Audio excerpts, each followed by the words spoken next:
बहुत बहुत स्वागत है आपका। Thank you very much for coming to the session. तो आज की प्रैक्टिस हम शुरू कर दें। देखिए, आज के सेशन में हम करेंगे कुछ डेली यूज़ के सेंटेंसेस की प्रैक्टिस। हर सेंटेंस को हम नेचुरली बोलेंगे। जैसे हिंदी में हम बातें करते हैं ना, भावनाएं भर भर के सेंटेंसेस बोलते हैं, कुछ वर्ड्स पे एम्फेसाइज करते हैं, कुछ को लाइटली बोलते हैं। तो उसी प्रकार से उन फीलिंग्स को इंग्लिश में कैसे एक्सप्रेस करना है, सेंटेंसेस को कैसे नेचुरली बोलना है, उन प्रकार के सेंटेंसेस की हम यहाँ पे प्रैक्टिस करेंगे। हर सेंटेंस का स्ट्रक्चर, लॉजिक और ग्रामर साथ के साथ डिस्कस करते हुए चलेंगे, ताकि कंसेप्ट्स क्लियर हों और इनके बेसिस पे आप दूसरे सेंटेंसेस बना पाएं। Alright, so I will be sharing my screen with you. Screen में आपके साथ में शेयर कर देता हूँ। प्रैक्टिस करने का बेस्ट तरीका बस यही है कि whatever you see on the screen in English, you repeat every sentence after me loudly. जोर से बोल के प्रैक्टिस करिएगा और इन सेंटेंस स्ट्रक्चर्स के बेसिस पे कुछ एक सेंटेंसेस बनाने की कोशिश करिएगा जो आप अपने कॉन्वर्सेशन में इस्तेमाल कर पाएं। और कमेंट सेक्शन में लिख दीजिएगा, अगर आपके सेंटेंसेस ठीक होंगे then I will give you a like, और गलत होंगे तो हम उनको करेक्ट कर देंगे। ओके, सो चलो दोबारा दोस्ती करते हैं। The conversation is going on between husband and wife. झगड़ा होके अभी खत्म हुआ है, तो वो कॉन्वर्सेशन चल रहा है, तो इसमें भावनाएं भरी हुई हैं सेंटेंसेस के अंदर, उसको हम समझते हैं। चलो दोबारा दोस्ती कर लेते हैं। नाउ हस्बैंड इज सेइंग कि चलो दोबारा दोस्ती कर लेते हैं। देखिए कितने तरीके से कहा जाएगा और हर तरीके का एक अलग मीनिंग, अलग फीलिंग होगी। पहला तरीका तो ये है, let's be friends again. Let's be friends again पहला तरीका हो गया। इसी चीज को कहा जा सकता है let's become friends again. Let's become friends again. तीसरे तरीके से भी कहा जा सकता है let's make friendship again. Let's make friendship again. चौथे तरीके से भी इस चीज को कह सकते हैं let's do friendship again. Do word अगर आप इस्तेमाल कर रहे हैं तो टेक्निकली ग्रामेटिकली वो ठीक है, लेकिन कहा नहीं जाता है उस तरीके से। मेक वर्ड का इस्तेमाल कर लेते हैं, वो नेचुरल साउंड करता है। बी और बिकम में एक छोटा सा डिफरेंस है फीलिंग का। अगर हम ये कह दें लेट्स बी फ्रेंड्स अगेन, तो इस कंडीशन में हम कह रहे हैं, बिहेवियर को इंडिकेट कर रहे हैं कि let's become friends and behave like friends in longer term now. यानी कि बी जब हम इस्तेमाल करते हैं तो हम बिहेवियर की बात कर रहे होते हैं। जैसे हमने किसी व्यक्ति से कहा लेट्स बिकम फ्रेंड्स, राइट, तो मैंने सिर्फ बनने की प्रक्रिया पे, उस पॉइंट पे एम्फेसाइज किया, बिहेवियर की बात नहीं करी है कि हम बिहेव करेंगे एक दूसरे के साथ या लॉन्गर टर्म हम फ्रेंड्स रहेंगे। लेट्स बिकम फ्रेंड्स नाउ, बनने की प्रक्रिया पे मैंने एम्फेसाइज कर दिया। लेट्स बी फ्रेंड्स जब मैंने कहा तो मैंने बिहेवियर की बात करी। मान के चलिए किसी बंदे से हम कहते हैं ना कि बी मैच्योर। मान के चलिए कोई बच्चा बच्चे की तरह बिहेव कर रहा है, कोई बड़ा आदमी, हम कहते हैं ना बी मैच्योर, तो हम बी लगा करके इंडिकेट कर रहे होते हैं behave like a mature guy, right. So let's be friends again, यानी कि let's behave like friends now onwards, right. तो बी लगा के हमने ये इंडिकेशन दिया है कि अभी हम फ्रेंड्स बन जाते हैं और आगे से एज अ फ्रेंड हम एक दूसरे के साथ बिहेव करेंगे, राइट। अगर ये कहते हैं let's become friends again, you got the point, right. Look at the next sentence. अब पूरा सेशन देखिएगा, हर सेंटेंस एक दूसरे से कनेक्टेड है। पता चलेगा इसमें हम बी बोल रहे हैं, बिकम क्यों नहीं बोल रहे हैं, लॉजिक समझ में आएगा और अप्रोप्रिएट यूसेज ऑफ वर्ड समझ में आएगा कि ये शब्द क्यों इस्तेमाल कर रहे हैं इस स्ट्रक्चर में। ओके, तुम्हें मुझसे क्या काम है। नाउ वाइफ इज सेइंग, तुम्हें मुझसे क्या काम है। 100 तरीके से कहा जा सकता है, लेकिन इसका अप्रोप्रिएट रिप्लाई क्या होगा यहाँ पर, व्हाट इज योर कंसर्न। जैसे हस्बैंड ने कहा let's be friends again, now wife थोड़ा सा गुस्से में है। वाइफ कह रही व्हाट इज योर कंसर्न, यानी तुम्हारा क्या मतलब है मुझसे। अगर और तरीके से ट्रांसलेट करें तो ऐसे भी कहा जा सकता है what do you want from me, what do you want from me, ये भी ठीक है। व्हाट इज योर मोटिव, ये भी ठीक है, राइट। लेकिन यहाँ पर इस लहजे में कह दिया गया व्हाट इज योर कंसर्न, थोड़ा एक स्ट्रेट फॉरवर्ड, एक हैवी वर्ड इस्तेमाल कर दिया। What's your concern, why do you want to be my friend again, right. Look at the next sentence. तुम्हें ऐसा क्यों लगता है कि मैं हमेशा तुमसे मतलब से ही बात करता हूँ। तुम्हें ऐसा क्यों लगता है कि मैं हमेशा तुमसे मतलब से ही बात करता हूँ। लिटरल वर्ड ऑर्डर को ट्रांसलेट कभी भी नहीं करना होता। कुछ एक सेंटेंसेस हैं जो ट्रांसलेट हो जाते हैं, otherwise 90% of the English is spoken its own way, अपने तरीके से बोली जाती है। उसको सीखने का बेस्ट तरीका बस यही है, you listen to the English and understand the usage of appropriate words in specific situations, right. जैसे कि इसको हम इस हिसाब से नहीं बोल के घुमा फिरा के इंग्लिश में बोलेंगे ताकि मीनिंग सेम रहे, भले सेंटेंस बदल जाए। तुम्हें ऐसा क्यों लगता है कि मैं हमेशा तुमसे मतलब से ही बात करता हूँ। Why do you always think, तुम्हें हमेशा क्यों लगता है, why do you always think I come to you with my personal concerns. Why do you always think I come to you with my personal concerns, एक तरीके से हो गया। दूसरे तरीके से why do you always think I come to you for my benefit. Why do you always think I come to you with my personal motives.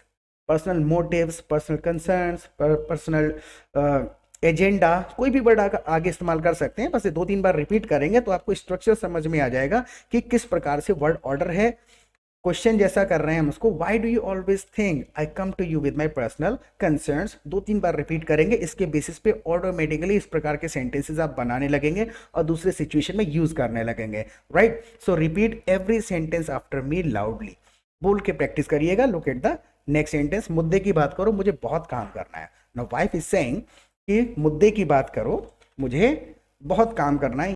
Come straight to the point, I got a lot of work to do. Come straight to the point, सीधे मुद्दे पर आओ। I got a lot of work to do, यानी कि मेरे पास बहुत काम है करने के लिए। Now look at the next sentence, मुझे 4,000 रुपये चाहिए, मंडे तक लौटा दूंगा। Why the husband was saying let's be friends again, husband ने क्यों कहा let's be friends again, because he needed 4,000 rupees, 4,000 रुपये की जरूरत है, मुझे 4,000 रुपये चाहिए, मंडे तक लौटा दूंगा। बिल्कुल सिंपल तरीके से कह सकते हैं। देखिए इसमें तक जो एक टाइम इंडिकेशन दिया है हमने, इस पॉइंट तक लौटा दूंगा, उससे आगे नहीं जाएगा। इंडिकेशन है मंडे तक लौटा दूंगा, राइट, उससे आगे नहीं डिले करूंगा। So I need 4,000 rupees, I return by Monday. By जब हमने लगा दिया, यानी कि इससे ज्यादा आगे टाइम नहीं जाएगा, बाय मंडे यानी मंडे तक आपको मिल जाएंगे। आप ऐसे भी कह सकते हैं आई need 4,000 rupees, I return on Monday. तो स्पेसिफिकली आपने ये कह दिया कि मंडे को ही लौटाऊंगा, सैटरडे संडे को भी संभावना कम है, लेकिन आई रिटर्न बाय मंडे, यानी इस दौरान लौटा सकता हूं, लेकिन बाय मंडे लौटा दूंगा, उससे ज्यादा डिले नहीं जाएगा, राइट। तो बाय वर्ड हम टाइम ड्यूरेशन के लिए वहां पर इस्तेमाल करते हैं, जहां हम इंडिकेशन देना चाहते हैं कि विद इन दिस टाइम, इस टाइम के अंदर तो ये काम हो सकता है, लेकिन इससे ज्यादा अब बियॉन्ड नहीं जाएगा, इससे ज्यादा डिले नहीं होगा। तो बाय मंडे, मंडे से पहले भी लौटा सकता हूं। आई नीड 4,000 रुपीज, आई पे इट बैक बाय मंडे, यानी मंडे तक लौटा दूंगा, उससे ज्यादा डिले नहीं होगा, उससे पहले हो सकता है। अगर मैं कहूं आई need 4,000 rupees, I return on Monday, तो मैंने कहा मंडे को लौटाऊंगा, तो सैटरडे संडे की गुंजाइश कम हो गई, राइट। तो ऑन मंडे और बाय मंडे, या ऑन दिस टाइम या बाय दिस टाइम का सिर्फ इतना सा फर्क है। बाय लगा दिया तो समझ लीजिए उसके अंदर अंदर, right. Look at the next sentence, अपने दोस्तों से मांग लो। नाउ वाइफ इज सेइंग कि अपने दोस्तों से मांग लो, आस्क योर फ्रेंड्स। आस्क का मतलब पूछना भी होता है और आस्क का मतलब मांगना भी होता है, रिक्वेस्ट करना भी होता है। तो यहां पर वाइफ ने कह दिया go and ask your friends, अपने दोस्तों से मांगो। नाउ वही तो कर रहा हूं, तुम्हारे अलावा और कौन दोस्त है मेरा, वही तो कर रहा हूं, तुम्हारे अलावा और कौन दोस्त है मेरा। तो बिल्कुल simple, that's exactly what I am doing, that's exactly what I am doing, who else do I have besides you, who else do I have besides you, besides मतलब तुम्हारे अलावा, that's exactly what I am doing. I am asking for money from my friend, I am asking for money from my friend, that's exactly what I am doing. Who else do I have besides you? मेरे पास तुम्हारे अलावा और है ही कौन, right. Look at the next sentence, तुमने मुझसे जितनी बार भी पैसे लिए आज तक लौटाए तो नहीं है। तुमने, वाइफ इज सेइंग कि तुमने मुझसे जितनी बार भी पैसे लिए हैं आज तक तो लौटाए हैं नहीं, राइट। इस तरीके से हमने वर्ड ऑर्डर यूज किया है। इसी तरीके से एम्फेसाइज करने के लिए, जोर डालने के लिए शब्द आगे पीछे करके हम यहाँ बोल रहे हैं। अब इसी फीलिंग को पहुंचाने के लिए इंग्लिश में वर्ड ऑर्डर सीखना पड़ता है हमको, कि शब्दों को कहाँ आगे पीछे करना है, कौन सी उनकी वर्ब इस्तेमाल होगी, कौन सा फॉर्म इस्तेमाल होगा। उसको सीखने के लिए 300 350 करीबन स्ट्रक्चर्स हैं, और उसको सीखने के लिए अगर आप पहली बार चैनल पे आए तो चैनल को सब्सक्राइब जरूर कर लीजिएगा, क्योंकि लगभग 190 से ज़्यादा वीडियोज़ ऑलरेडी अपलोड कर चुके हैं हम हमारे चैनल पर, जहाँ पर सेंटेंस स्ट्रक्चर्स, नेचुरल इंग्लिश को कैसे बोला जाएगा, फीलिंग्स को कैसे एक्सप्रेस करना है, सारे सेंटेंसेस के ऑल्टरनेट्स वगैरह, काफ़ी ज़्यादा क्वालिटी कंटेंट आपको चैनल पे मिलेगा। उन वीडियोस को ज़रूर एक्सप्लोर करिएगा अगर पहली बार वीडियो देख रहे हैं तो, सब्सक्राइब करने के बाद। और दूसरा, आप हमारी लाइव क्लासेस भी अटेंड कर सकते हैं हमारे एप्लीकेशन पे। लाइव क्लासेस के 2 फायदे होंगे। सबसे पहले तो हम आपको अपने कम्युनिटी में, अपने ग्रुप में ऐड कर लेंगे, जहाँ पर आप दूसरे पार्टिसिपेंट्स के साथ प्रैक्टिस कर सकते हैं, चैटिंग कर सकते हैं, फ़ोन पे बात कर सकते हैं। प्रैक्टिस नहीं करेंगे तो समझ लीजिए फ्लुएंसी आएगी ही नहीं, सुनते रहेंगे, पढ़ते रहेंगे, फिर भूल जाएंगे। जब तक आप बोल के प्रैक्टिस नहीं करेंगे तब तक you will not get into the habit of speaking and using दो सेंटेंसेस, राइट। तो बोल के प्रैक्टिस करना बहुत ज़रूरी है। तो ग्रुप का फ़ायदा यही होता है कि ग्रुप में पूरे दिन कॉन्वर्सेशन चलता रहता है, वहाँ आप इस प्रकार के रैंडम सेंटेंसेस पढ़ते रहते हैं, सुनते रहते हैं, लोगों के अपनी आपस में बातें कर रहे होते हैं लोग। आपको कभी भी टाइम मिलता है आप कॉन्वर्सेशन में पार्टिसिपेट करिए। आप ग्रुप में मैसेज कर दीजिए कि भाई मैं प्रैक्टिस करना चाहता हूं, तो आपको लोग फ़ोन कर लेते हैं, आप लोगों को फ़ोन कर सकते हैं। तो एक माहौल आपको मिल जाएगा, फ्रेंड्स मिल जाएंगे जिनके साथ आप कभी भी प्रैक्टिस कर सकते हैं, which is most important part of learning, right. और शाम को जब हमारी लाइव क्लासेस होती है तो वहाँ पर भी we simply come together every evening and we discuss English for 2 hours. 2 घंटे डिस्कशन करते हैं, 1.5-2 घंटा रोजाना बिताएंगे, नए नए सेंटेंसेस सुनेंगे, डाउट्स पूछते हैं लोग, अपने डाउट्स को क्लियर होते हुए सुनेंगे, अपने डाउट्स क्लियर करेंगे, कंसेप्ट क्लियर हो जाएंगे and you will start speaking English fast, fluently, naturally, the way you want to speak. Practice करना बहुत ज़्यादा ज़रूरी है। फीस की बिल्कुल चिंता मत करिएगा, बिल्कुल नाम मात्र की फीस है। आप लाइव क्लासेस में आइएगा and the session is not gonna be very long. छोटा सा और बाकी है तो प्लीज पूरा देखने के बाद फीडबैक दीजिएगा, इनसे कुछ सेंटेंस स्ट्रक्चर्स आपको समझ में आए या नहीं आए। Alright, so let's get back to it now. तुमने मुझसे जितनी बार भी पैसे लिए आज तक लौटाए तो है नहीं। You have borrowed money from me many times. You have borrowed money many times from me, आगे पीछे किया जा सकता है। You have borrowed money from me multiple times भी आप कह सकते हैं। You have borrowed money from me multiple times and never return, never paid it back. Right, you have borrowed money from me multiple times but never paid it back. आज तक तुमने उसके बाद नेवर पेड इट बैक यानी दोबारा वापस नहीं किया, या नेवर रिटर्न। सिंपल सा तरीका है। नाउ ये वाले जरूर लौटा दूंगा, तुम मुझे रोज याद दिलाना।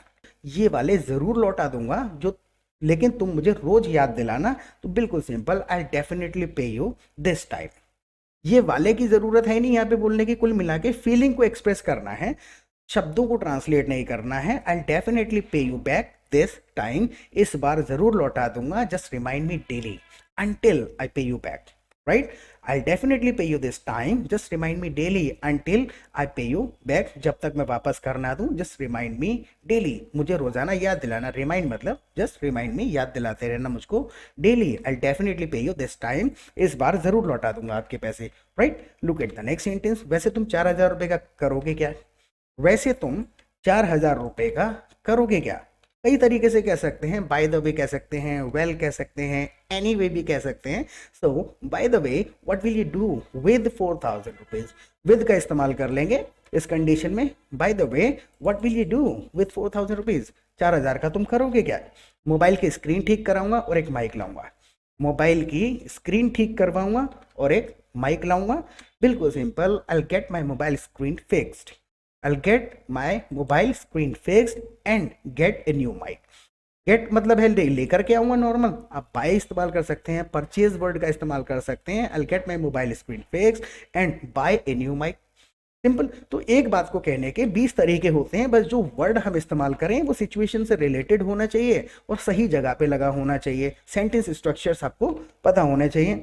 नाउ काम की चीजों के लिए तुम्हारे पास पैसे नहीं है और बेकार में उड़ाने के लिए तुम्हारे पास पैसे आ जाते हैं। Now wife is saying before giving the money, पैसे देने से पहले wife is giving a lecture कि काम की चीजों के लिए तुम्हारे पास पैसे नहीं है और बेकार में उड़ाने के लिए तुम्हारे पास पैसे आ जाते हैं। 2-3 सेंटेंसेस हैं छोटे छोटे, बस उनको कनेक्ट करना आना चाहिए। Right, you never have money for work related stuff. You never have money for work related stuff. दूसरे तरीके से कह सकते हैं, you never have money for necessary expenses. You never have money for necessary expenses. Necessary मतलब आवश्यक, expenses मतलब खर्चे। You never have money for necessary expenses, but you always manage to splurge on unnecessary things. Right? You always manage to splurge on unnecessary things, यानी कि बेकार की चीजों पे उड़ाने के लिए आपके पास आ जाते हैं। You always manage कर ही लेते हो। Now, अरे भाई उधार मांग रहा हूं, मंडे तक लौटा दूंगा। अरे भाई उधार मांग रहा हूं, मंडे तक लौटा दूंगा। बिल्कुल सिंपल छोटे छोटे सेंटेंसेस हैं। Come on, I am just asking for a loan. Come on, I am just asking for a loan. दूसरे तरीके से कह दीजिए, come on, I am just borrowing this money. Right, उधार ले रहा हूँ, I am just asking for a loan and I will return it on Monday. इस वाले में हमने कह दिया मंडे को लौटा दूंगा, यानी सैटरडे संडे उम्मीद मत करना। Come on, I am just asking for a loan, I will return it on Monday. अगर ये कह देते कि I will return it by Monday, तो यानी मंडे तक लौटा दूंगा, सैटरडे संडे भी दे सकता हूँ। Right, look at the next sentence. पहले अपना काम कर लूँ उसके बाद दूंगी। Right, now wife is busy in kitchen. Now wife is saying कि पहले अपना काम कर लूँ सारा, उसके बाद दूंगी। तो बिल्कुल सिंपल सा सेंटेंस है, let me finish my work first. Let me finish my work first and then I will give you the money. Let me finish my work first and then I will give you the money. उसके बाद मैं तुमको पैसे दूंगी। Now तो क्या तब तक मैं ऐसे ही खड़ा रहूं? अब इसमें एक भावना है, जब हम ये कह रहे हैं ना कि तब तक क्या मैं ऐसे ही खड़ा रहूं, यानी कि खामखा खड़ा रहूं, कुछ काम नहीं करूं, खाली खड़ा रहूं, तो उसके लिए आइडल वर्ड होता है हमारे पास में, आइडल। तो बिल्कुल सिंपल उसको यूज कहाँ करना है? So should I just stand idle until then? Should I just stand idle यानी कुछ ना करते हुए, बिल्कुल simple, should I just stand idle until then? तब तक मैं ऐसे ही खड़ा रहूं? Should I just stand idle here until you become free? जब तक तुम फ्री हो तब तक मैं ऐसे ही खड़ा रहूं? तो अंटिल जब भी हम यहाँ पर इस्तेमाल करेंगे, अंटिल के साथ में हम बिल्कुल फर्स्ट फॉर्म ऑफ वर्ब इस्तेमाल करते हैं, डोंट, नॉट वगैरह कुछ भी इस्तेमाल नहीं करते हैं उस सेंटेंस के अंदर। So should I just stand idle here until you become free? जब तक तुम फ्री हो जाओ या ना हो जाओ तब तक मैं ऐसे ही खड़ा रहूं, राइट? दूसरे तरीके से भी कहा जा सकता है और ज्यादा एम्फेसाइज करके, am I suppose to stand idle here until you become free? Am I suppose to यानी कि तुम्हें क्या लगता है, तुम्हारी नजर में मैं ऐसे ही खड़ा रहूं, right? Now look at the next sentence. ऐसा किसने बोला? जाओ अपना काम करो, फ्री हो जाऊंगी तो तुम्हें खुद आवाज लगा दूंगी। जाओ अपना काम करो, फ्री हो जाऊंगी तो तुम्हें खुद आवाज लगा दूंगी। देखिए दो तीन छोटे छोटे सेंटेंसेस हैं। Who said that? ऐसा किसने कहा? Who said that you stand idle here? किसने कहा यहाँ खड़े रहो खाम खा? Who said that you stand idle here? Simple, I will call you myself when I am done. I will call you myself when I am done, यानी कि जब मैं फ्री हो जाऊंगी, फारिग हो जाऊंगी, then I will call you myself. Who told you to stand idle here? Right? 100 तरीके से एक बात को कहा जा सकता है, लेकिन खुशी की बात यह है 300 ही करीबन स्ट्रक्चर्स हैं। अगर वो वर्ड ऑर्डर हमको आ जाते हैं तो पूरी इंग्लिश आ जाएगी। चैनल को एक्सप्लोर जरूर करिएगा और इसके बारे में प्लीज़ फीडबैक जरूर दीजिएगा कि कुछ सेंटेंस स्ट्रक्चर्स आपको समझ में आए या नहीं आए। प्रैक्टिस करते रहें, फिर मिलेंगे एक नए सेशन के साथ। Till then bye.